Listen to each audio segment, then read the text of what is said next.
Olá, começando mais um Notas do Karsug, ao lado do mestre. Tudo bom, Cláudio? Tudo perfeito. Bom, tivemos um final de semana. Hoje vamos falar de Fórmula 1, começando com o Grande Prêmio dos Estados Unidos em Austin. Hamilton tirou 7 pontinhos em relação ao Rosberg, que agora, estava brincando até com o Cláudio antes de começar, está correndo com o regulamento debaixo do braço, né? Pensando nas 3 próximas etapas, né, Cláudio? E o Hamilton está torcendo para que, pelo menos uma vez, o Rosberg quebre, porque, na minha opinião, essa seria a única possibilidade que ele tem de reabrir a luta pelo título. Caso contrário, você vê que a vantagem do Rosberg lhe permite ser segundo em 2 grandes prêmios e terceiro no outro. Então, o Hamilton, na verdade, não depende dele, depende de uma ajuda externa. A ajuda externa seria do bom Deus fazer quebrar o Rosberg.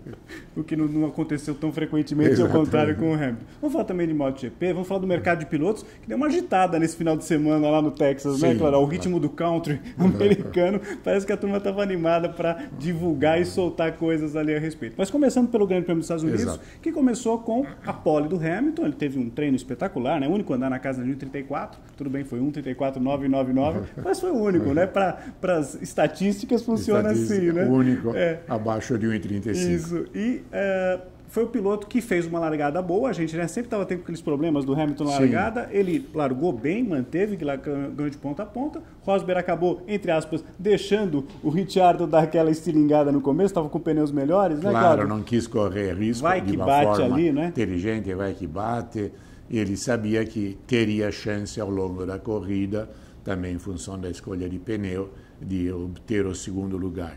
O segundo lugar que o deixa absolutamente tranquilo, porque ele tinha uma vantagem de 33 pontos, mas quando tinha ainda 100 pontos em disputa. Exato. Agora a vantagem se reduziu para 26, mas só tem 75 na disputa. Então foi um grande negócio, claro, para Rosberg.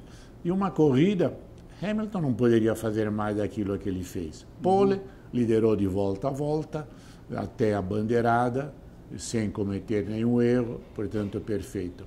Mas, no fundo, para mim, o que fica nos olhos foi a grande jornada do Alonso. Sem dúvida. Porque o Alonso chegar em quinto, com aquele carro que ele carrega nas costas, porque nitidamente é inferior a quase todos os outros, assim, de imediato você pode dizer, bom, ele é melhor que a Sauber, tudo bem, mas não tem muito mais carro que você possa dizer que a McLaren Honda seja hoje superior. Então, um quinto lugar excepcional mostra que o piloto ainda é um grandíssimo piloto. E o Button, que não é um ruim, não um mau piloto, exato, longe disso, chegou em nono, né? Exato, então você vê a diferença. Mas foi uma corrida muito interessante, uma bela corrida do Ricciardo também, terceiro lugar.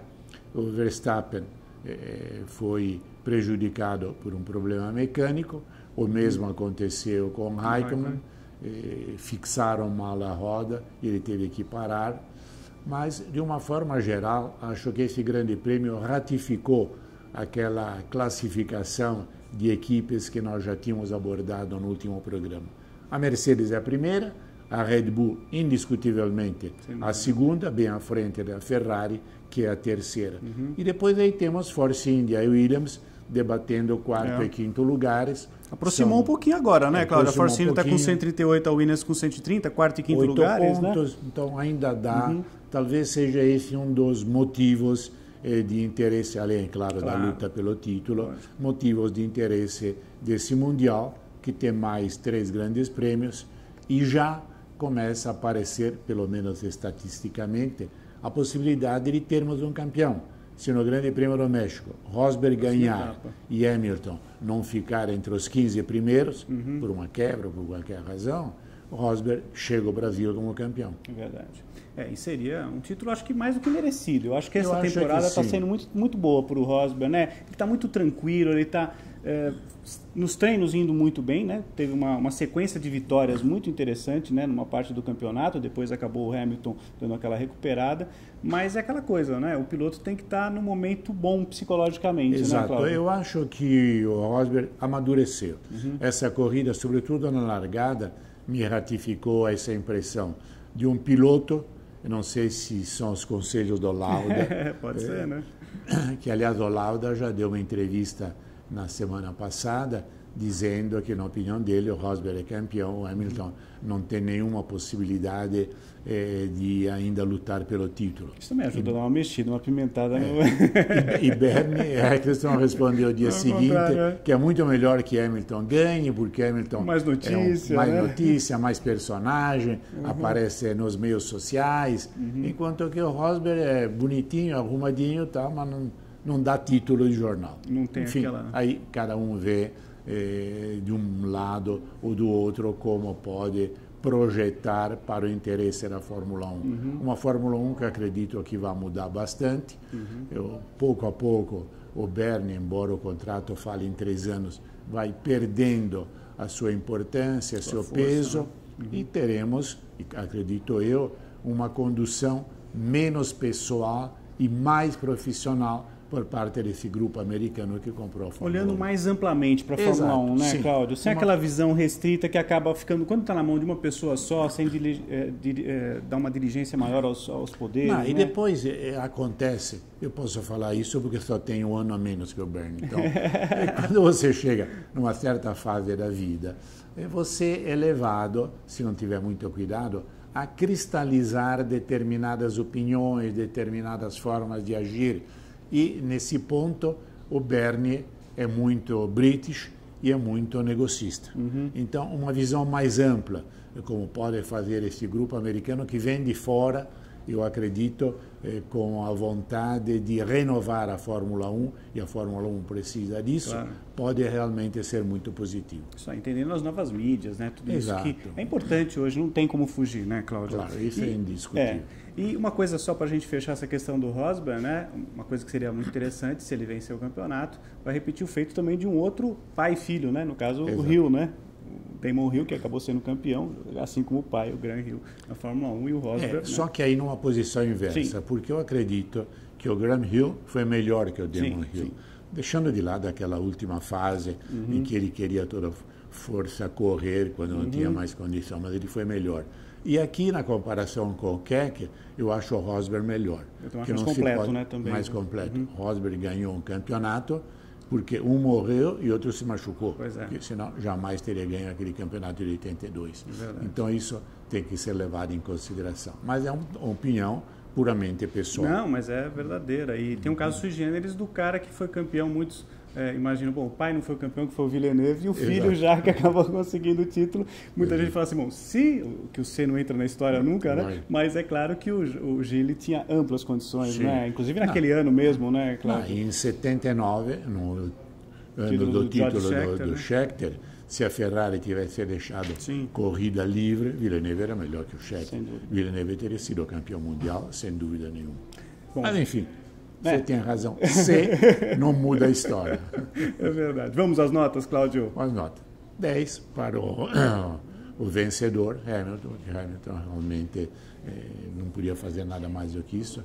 E um 10 com louvor para Alonso. Realmente, Alonso, merece, para né? mim, foi o grande nome dessa corrida. E algum destaque negativo? Alguém que não tenha ido bem? Aquele erro do Verstappen ter ido para os boxes sem ter sido chamado, né? Merece um puxão de orelha? Merece um puxão de orelha, mas eu não sei até que ponto o puxão de orelha seja só para ele ou também para a equipe. Aí precisaria que... Ver direitinho a situação, né? Na verdade,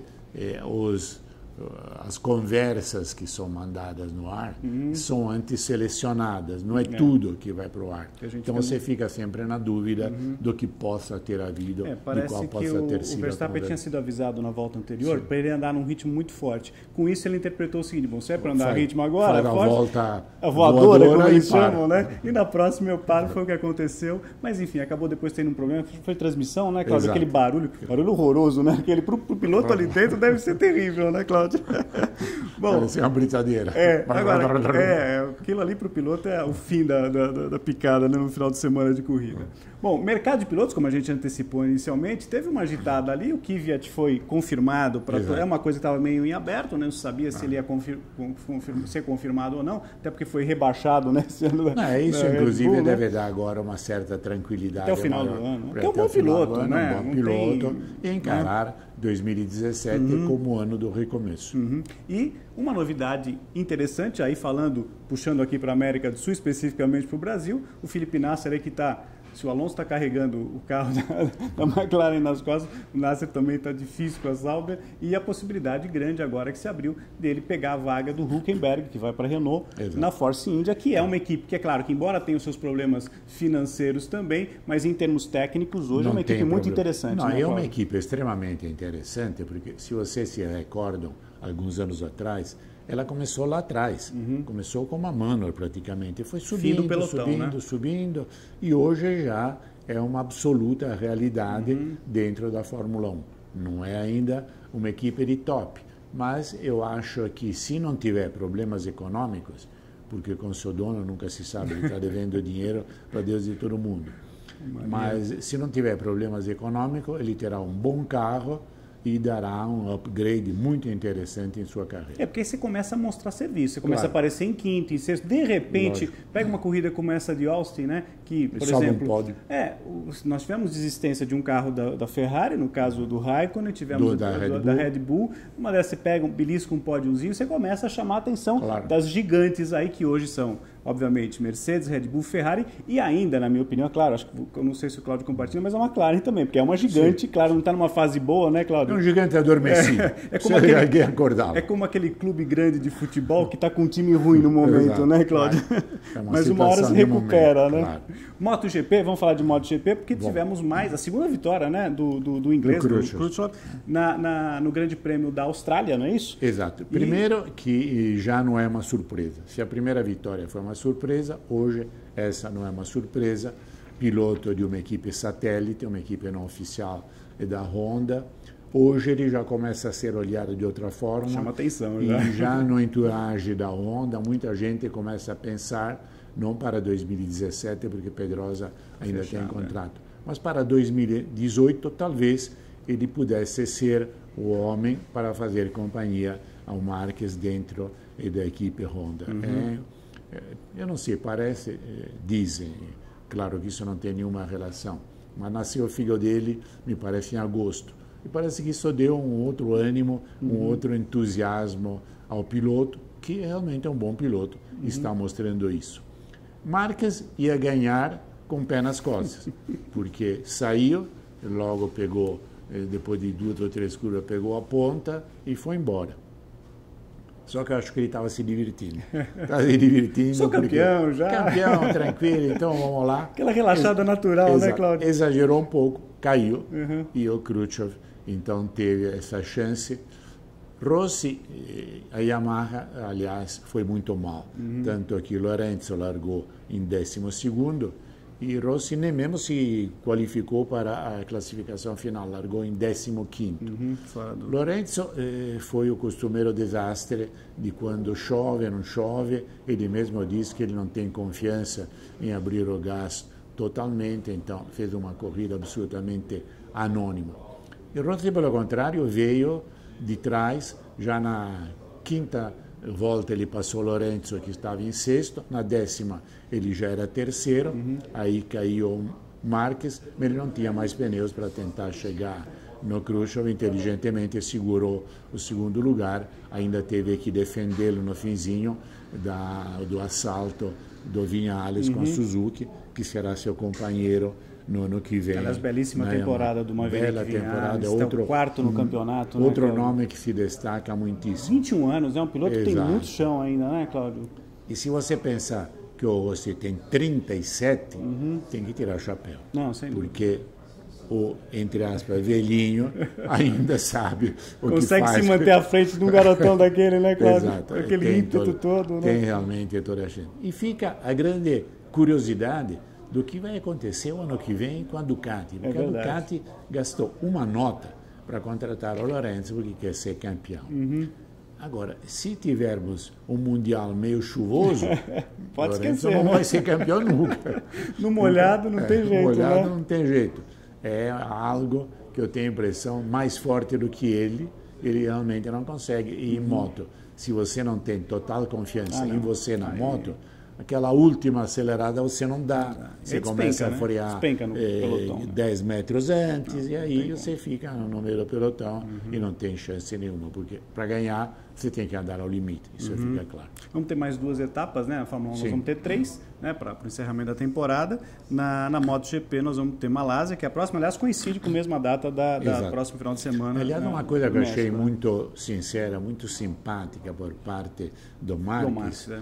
dele pedir desculpas publicamente pelo tweet à equipe, olha, eu errei, mas na Malásia vai ser diferente. É realmente alguém que sabe reconhecer e dizer, olha, errei, paciência. Soube baixar a bola, né? E também está com crédito de monte, né, Cláudio?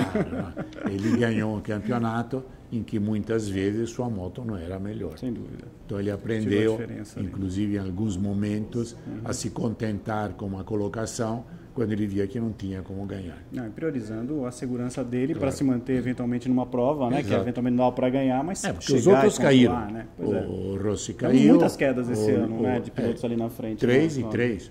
O Lourenço também caiu, ele só caiu agora, mas depois de já ter conquistado o título, que agora não faz Agora nenhuma pode cair, diferença. não tem problema. Pode cair à vontade. Só não machuca, né? Para ter gás ainda para Malásia e depois Espanha, né? Que fecha a temporada da MotoGP.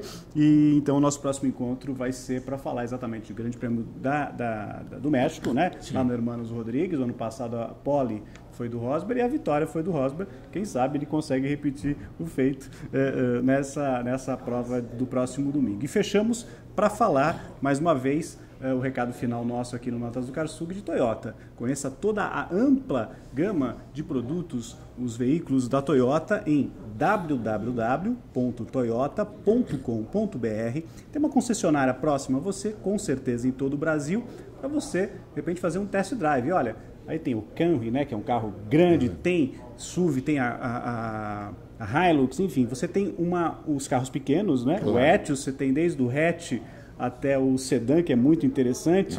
E o Etios Turbo. O Etios Turbo, né? Carrinho. Que é uma tendência hoje também, né? Os Exato. carros turbo entraram na confiança de todo mundo. E o destaque final para a gente, o Cláudio é que vai dar a sua pitadinha final, é sobre o carro híbrido, sobre o Prius, que é uma grande coqueluche, né, Cláudio? Não resta dúvida. Eu tenho uma lembrança muito pessoal. Vários anos atrás, eu cheguei em Torino, tomei um táxi, estava já meio cansado da viagem, então não reparei que carro era, sentei e o carro saiu silenciosamente. Aí perguntei para o motorista, escuta, mas que carro é? Ele disse, não, esse aqui é o novo Prius, Toyota Prius, um híbrido, e todos os taxistas ou já compraram ou vão comprar, que realmente você consegue andar no trânsito da cidade sempre com motor elétrico, fica extremamente econômico, além de não poluir. Aliás, eu tenho a convicção de que o futuro não é do carro elétrico, o futuro é do carro híbrido. Que o híbrido é suficiente, ele não precisa de nada. O elétrico você precisa parar, você dirá, tá bom. Mas, por exemplo, na Suíça tem os lugares com a tomada, você chega por lá e recarrega. Mas, primeiro que nós não estamos na Suíça. E provavelmente aqui, se fizerem isso, vão roubar a tomada no dia seguinte. E segundo, que na verdade não é muito prático. Você pode esquecer, enfim, tem uma autonomia reduzida. Então, eu acho que o futuro realmente é do carro híbrido que está conquistando o mercado. Você tem o Prius, e lá na Itália, por exemplo, agora você tem o Yaris híbrido, que também está fazendo um grande sucesso. Um carro pequeno, né? Exato. Mostrando que essa não é uma tecnologia exclusiva dos carros grandes, dos carrões. Você pode ter também nos carros médios, a Toyota está mostrando isso. É isso aí, lembrando, eu estava até brincando com o Cláudio antes de começar, como nos anos 80, né, que havia uma propaganda dizendo carro álcool você vai ter carro híbrido, acho que também, né, futuramente. É bem provável. É bem provável, né, Cláudio? Bem provável que você tenha. É isso aí, Cláudio, obrigado por mais uma vez. Obrigado a você e até segunda-feira que vem. Pela participação. A gente volta com Notas do Karsug para falar de Fórmula 1, de MotoGP, enfim, de tudo o que acontece de mais bacana no mundo do automobilismo. Tchau, pessoal, obrigado.